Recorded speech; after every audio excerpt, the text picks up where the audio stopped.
comentar algumas questões da lista, alguma dúvida que você tem com relação ao que ela colocou? Não, na verdade eu concordo com todas as questões. Na verdade eu fiquei realmente preocupada porque eu deveria ter talvez deixado as partes iniciais mais sucintas ainda e dado esse enfoque na questão da grande história e depois falar a respeito das bandas que ainda continuam e tudo mais. Mas realmente eu me senti muito cansada já tinha juntado toda a questão do material e depois continuar com a escrita, voltada com as outras bandas, eu teria que chegar a elas também. Uma hora que tem que dar um fechamento, uma concepção da pesquisa formal mesmo. Isso. E é muito difícil chegar, é muito difícil chegar a essas bandas. Eu fiquei, na verdade, antes de começar essa dissertação, eu fiquei 2 anos procurando, buscando, conversando e perguntando. E aí a pesquisa ela foi tomando outros rumos, ela foi se fechando, porque se eu fosse abrir, porque tem muita coisinha na cruz, tem muita banda em Colatina, muita banda underground de Colatina que faz parte do movimento. Mas eu pensei, nossa, eu vou deixar para depois, porque se eu fizer isso agora, eu não vou aguentar. Mas realmente poderia ter colocado, citar algumas questões. Tem que delimitar mesmo o processo, né? Tem material já com doutorado, né? Então, Mas eu tenho uma pergunta, a questão do teatro do oprimido. Ah, sim. A questão foi porque eu li em uma entrevista, eles deram no Paletadas até mesmo falando a respeito que o livro, o Teatro Oprimido do Voal, foi um dos grandes incentivadores para que eles montassem o teatro. Por isso que eu achei que, como referência bibliográfica, eles estão sempre falando essa questão do Voal, mas eles não usam tanto assim. É mais para o começo, a introdução, para montar, mas hoje eles levam outro rumo, outro enfoque. Né? Mas era mais para agregar alguma referência. Eu tinha feito essa questão para você também, você me disse que eles comentavam a respeito disso, né? Eu também tive essa mesma dúvida. Pensei que era uma edição da própria interpretação, né, a respeito do teatro, porque até a Sandriane utiliza o Gerd também, eu fui até um pouco crítico com relação a isso, né? Mas ela me disse que eles, naquela época, me respondeu assim que eles tinham também esse contato. Não sei se vocês ainda tem. Paula aí, se confirma isso. Então acho que essas coisas depois a gente pode fazer aquela última versão final. Colocando todas as observações, né, que os professores fizeram. Eu queria também falar um pouquinho, rapidamente, ter a oportunidade de depois, obrigado por esse diálogo, essas questões que vocês colocaram também estão me fazendo pensar muito sobre o trabalho. Às vezes eu estou acompanhando mais de perto o trabalho, tem coisas também que vocês que estão de fora colocando, acho que corroboram coisas que nós conversamos e outras que não tinha tempo para realmente ser feito. Mas eu aprendi muito também com o trabalho da Sandriane, aprendi muito com a interlocução que nós tivemos. Assim, foi para mim foi uma satisfação, assim, também abrir a possibilidade desse trabalho entrar aqui dessa maneira como entrou, porque no início a Sandriane tinha um certo receio que ela tinha que enquadrar o trabalho dentro das perspectivas das artes plásticas, das artes visuais. Eu falei, esquece isso, vamos fazer o trabalho com toda a liberdade que esse trabalho merece. E, obviamente, ela até coloca na introdução, nos agradecimentos, eu acho, né, que eu sou um pouco crítico quanto o Márcio Ferrenho, né, assim, mas, na verdade, eu queria justamente era contribuir para o trabalho, mas eu acho que eu dei toda a liberdade. Até no final agora, depois da qualificação, a Issa tinha colocado uma coisa que para mim era muito importante para o trabalho, justamente o diálogo que nós tínhamos sobre a pesquisação. Como é que você entra, né, dentro desses contextos e como é que você traz isso, né? Então a narrativa da pesquisa, para mim, ela podia ainda ter sido mais você falando desses aspectos, né?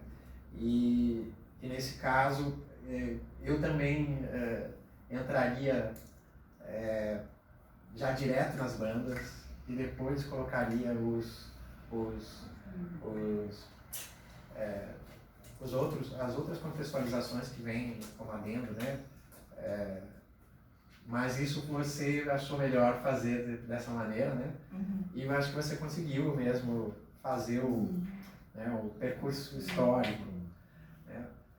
E eu acho que foi muito feliz nisso. Eu acho que tem mesmo muitas coisas para serem retiradas daí, desenvolvidas, eu digo, né? Alcançadas. Eu acho que é um trabalho que com toda a pesquisa, né, de mestrado, eu lembro que uma vez eu falei com o Samuel disso, que eu tinha chegado no final do trabalho com muitas atividades, com muitas coisas, né?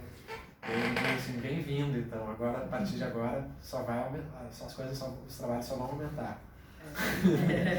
Então, acho que a partir de agora, pensar nisso, pensar em dar visibilidade, publicações, né, a respeito desses grupos, desses contextos, desses movimentos, esclarecer ainda mais certos conceitos, como a própria ideia de underground, a própria ideia de resistência, a ideia de contracultura que você usa no trabalho. Eu acho que são muito interessantes para dar voz a essa narrativa, né? E eu acho que a voz de vocês, né, que compuseram esses grupos, foi muito importante, assim, né? Dentro desses grupos nascem assim num contexto que também é universitário, como a Issa colocou, né? Um contexto de todo o processo de transformação do Estado do Espírito Santo, e eles não podiam ficar, de certa forma, de coadjuvantes, né, externos a todo esse processo. Eu acho que é esse caráter que você buscou, né, defender, né, que eu acho importante. Mas eu queria te agradecer essa oportunidade de dialogar, de não me entender mal quando eu insistia nessas revisões de texto. Às vezes a Sandriane, as questões que a gente colocava, ela para desenvolver aquelas questões, ela vinha com outro texto completamente, né? E eu falei, não, vamos combinar umas coisas de organização, porque senão a pesquisa vai ficar interminável, né? E aí, eu acho que isso a gente se deu muito bem também, né? Foi uma boa relação de afetividade, que é a mesma que você também travou com os grupos. Então, eu queria te agradecer muito e também estimular que você prossiga esses trabalhos. Acho que é isso. Eu vou pedir, então, uns minutinhos para vocês, porque a banca vai se reunir aqui para fazer o relatório final. Não sei se vocês têm alguma coisa para vocês querem colocar. Bom, eu queria agradecer, né, o registro acadêmico desse movimento do qual eu fiz parte. É muito importante, porque um de vocês falou, né, a questão, mas a resistência era contra o quê? Contra quem? Era contra várias coisas, né? Uma delas, por exemplo, a falta de possibilidade de espaço para nós não tínhamos espaços, né? Foi citado aí o livro do Zé Roberto, que é meu contemporâneo de curso de comunicação, e ele fez o trabalho dele, né, produziu aquele livro fantástico, nos citou porque o fotógrafo que estava trabalhando com ele falou, não, tem um pessoal de Cariacica, porque senão nós não estaríamos também no livro. Então a gente teve sempre uma dificuldade de registrar e de participar, né, porque inclusive até o Lordose, o vocalista do Lordose, Serjão, na época estava na rádio universitária, falou, eu falei, pô, Sérgio, a gente tem dificuldade de entrar aqui no meio, né? E apesar de a gente estar tocando aqui, no Centro de Artes e tudo. Ele falou, pô, é só atravessa ali o canal nadando, entendeu? Pra vir de Cariacica pra cá nadando. Uma brincadeira, né? Mas era esse aspecto que a gente tinha na época. E a professora falou, pô, quais eram as outras bandas, né? O The Rain, Thor, Manimal, entendeu? A Roda. Era o pessoal esse pessoal aí do heavy metal, da classe média aí, entendeu? Era uma dificuldade, viu? Eles tinham bateria, tinham guitarra, tinham cabo. A gente tinha bateria, nem prato a gente tinha. Quando a gente foi tocar aí num evento que teve lá na Serra,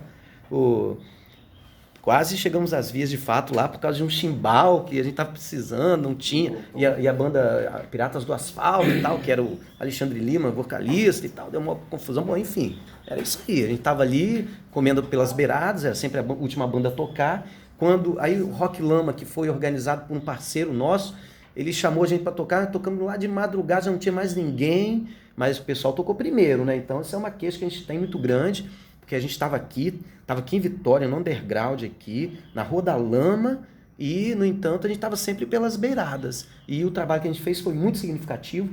Nós temos esse trabalho até hoje em Cariacica, é uma periferia da periferia, né? E até hoje a gente está lá fazendo esse trabalho. Então, a gente agradece o registro acadêmico, que cita nosso nome, nosso trabalho, e vai estar aí disponível para todos agora, né? Vai estar esse registro aí foi... Esse registro foi incrível. Professora, olha só. Tinha mulher? Tinha. Era namorada, mãe, tá? A namorada do pessoal que gostava de heavy metal, que ia pra lá acompanhar o namorado, elas iam. Professor, a divulgação era no poste. Hoje é o poste. A gente ia fazer o poste. Era o poste. A gente saía de Cambori e vinha com um cartaz. Ó, Feliz Pan vai tocar. E eu tava olhando assim, eu falei, debaixo desse sol que a gente andava. A gente vinha a pé de Jardim Cambori até o no poste a gente pregava, que era o espaço que a gente tinha para fazer a propaganda. Por exemplo, a gente tocou aqui, foi Paz Armada, Distrito Federal e Ferida Exposta. Como que a gente fez esse show? Na carta. Um escrevia para o outro, vem para cá, aqui na minha casa. Aqui. Né? E eles vieram, e a gente tocou aqui no Centro de Artes. Foi 20, 30 testemunhas, mas a gente tocou. Era o grande evento que a gente conseguia fazer, porque a gente não tinha espaço. Porque realmente as bandas de heavy metal que tinha aqui, elas tinham uma estrutura de os artistas, inclusive, né? Eu me lembro muito do Toy e do Christ, eram, tipo assim, regional aqui, eram tipo estrelas, né? E a gente não, a gente era desconhecido. Mas a gente tinha o nosso público, mas era aquele público, assim, fiel mesmo, né? E a gente foi tocando, era mais assim, quando o senhor fala assim na resistência, assim, como a gente era muito novo, a gente fala, não, a gente não vai ter a desistência, vamos continuar, vamos tentar. Não sei onde a gente ia chegar. Por isso, quando a senhora falou assim, não tem data, a gente era um sonho, a gente nem sabia a importância de uma data, a gente não sabia. Né? As bandas se conversavam. Olha, o grande evento das bandas foi o 7 de setembro, com o grito dos excluídos, que a gente era contra o alistamento obrigatório militar. Sabe? Foi a mesma coisa que os Vingadores encontraram a Liga da Justiça. Mandou o povo assim, São Paulo, que dia, mãe? Sabe? Foi aquela coisa assim. Não, a gente não tinha internet, né? E poucas pessoas tinham telefone fixo, que era muito caro. Então as coisas eram ao vivo mesmo, a gente se encontrava e combinava e as coisas iam saindo. Assim, era mais vontade do que estrutura, do que tudo, né? Mas deu certo, a gente está aí hoje. Foi isso aí que aconteceu. No final dava tudo certo. Dava tudo certo. Só isso aí. Parabéns aí, Sandriane, o trabalho está bacana. Bem, pessoal, meu nome é Paulo Henrique, mais conhecido no movimento Pânico como Linguiça. Sou do RHC, toco na banda aí até hoje, a banda está desfalcada aí.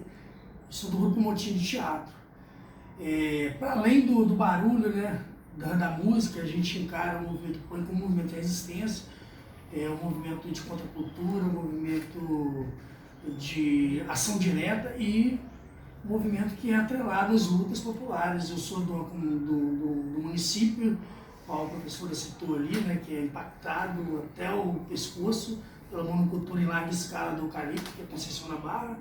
Vem de lá, né? De lá vem para a periferia de Cariacica. Esse movimento punk, ele não nasce na universidade, ele nasce na periferia. E assim, ele tem o seu caminho diverso em várias frentes, né? Tanto na luta quilombola, indígena, na luta LGBT atualmente.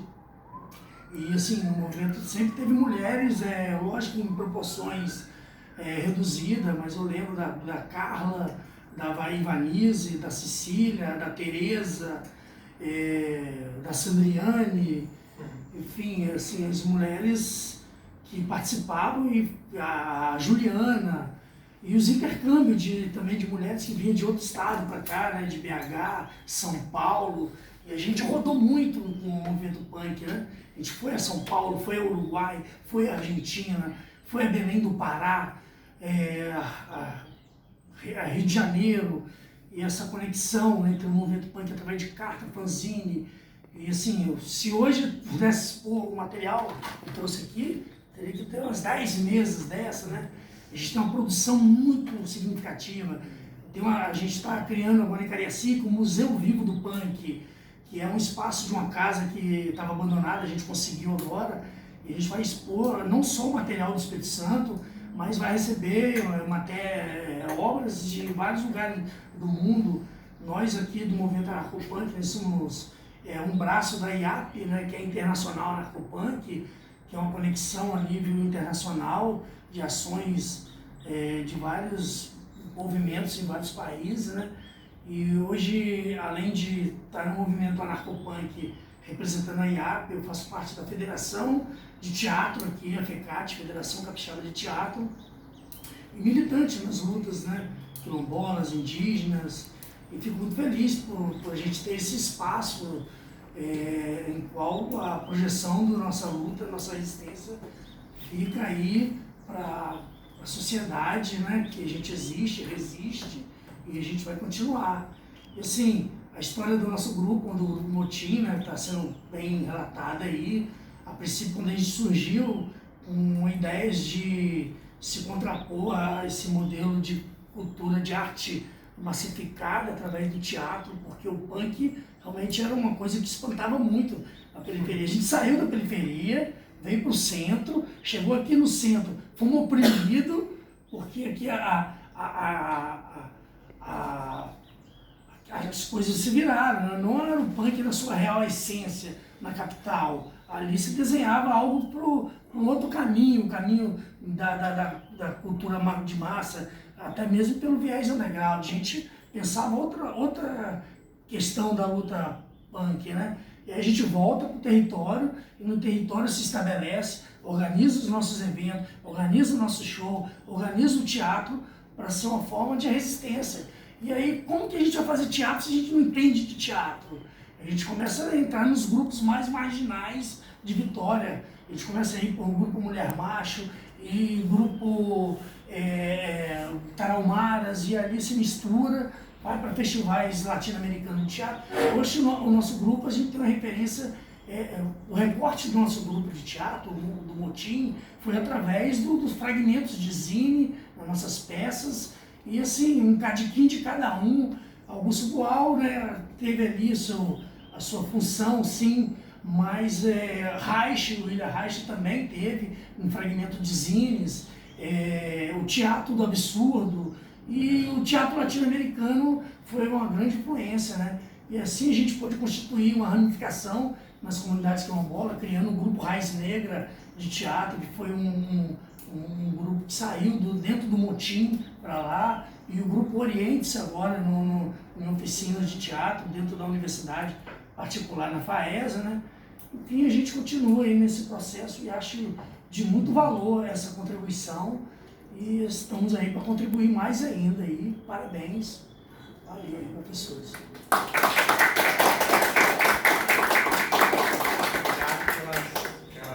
Falas, interlocuções, depois essa gravação eu queria. Essa tem importância. Com certeza. Eu vou pedir então, a gentileza de vocês saírem um pouquinho para que a gente possa fazer a... Depois eu chamo vocês para a gente encerrar o...